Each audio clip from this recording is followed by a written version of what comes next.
Today I'll be talking about how to identify faulty components in an electric circuit. Even though you might not be familiar with it for now, but it's not something difficult. It's something that you can easily know at your own level. There's no any magic about it.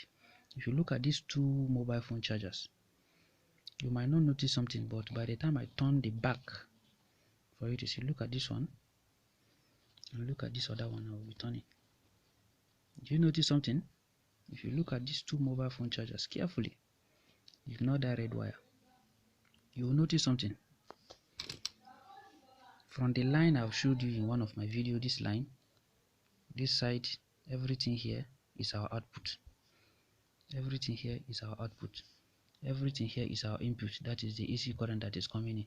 Everything here is the input, AC current that is coming in. If you look at these two terminals, look at these two terminals here. That is this one here and this one here and this one here and this one here. You notice there is no any sign of bond. By the time you look at this one, can you see some signs of bonds around? Can you see? Instead of putting a resistor in this particular circuit, if I turn it, you won't see the resistor. They decide to introduce a zigzag movement that looks like a resistor. That is exactly what got burned. That means there was a bridge somewhere and the resistor got burnt. This is supposed to replace this. This is supposed to be a resistor, not just a zigzag movement, but decided to do it that way in order to save space. And as well as some minor bonds around here, if you carefully look at it. And from my detailed investigation, I will turn it again for you to see the front. If you look at the frontage, I showed you the output part. You see where our USB cable is. This is our output cable. I told you that the capacitor that is close to this USB cable is always the output. Look at this output capacitor here. If I turn it, look at it. If you look at it, you can see 10 volts, 330 UF. You won't see any sign of swelling on the body. You can see there is a component in front here. It is inside, one black rubber. But by the time I turn this one, if I turn it, oh no, you can see it. You can see the black rubber outside.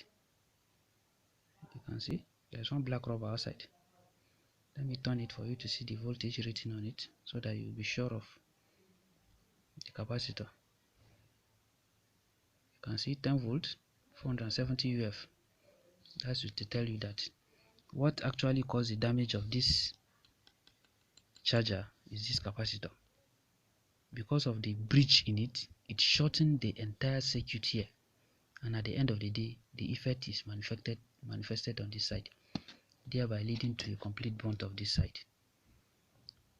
But that doesn't mean that the entire system is bad. There are some good components in it, just as the transistor, as well as other things that we can still remove and use it for other purposes. So our AC current comes in through these 2 points. Once it goes in, it is filtered by this small element. Look at it. As I've told you, this is a diode, just like the one in that big phone, that UPS enters here. This one takes care of smoothing the current. This resistor takes care of the switching, and this one take care of multiplying, amplifying the switching. Then it now enters the transformer.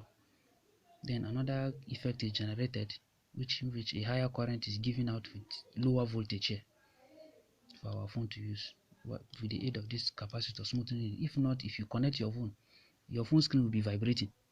I'm sure the person that was using this charger noticed it, but he didn't notice it on time until he finally got burnt the entire circuit. Thank you very much.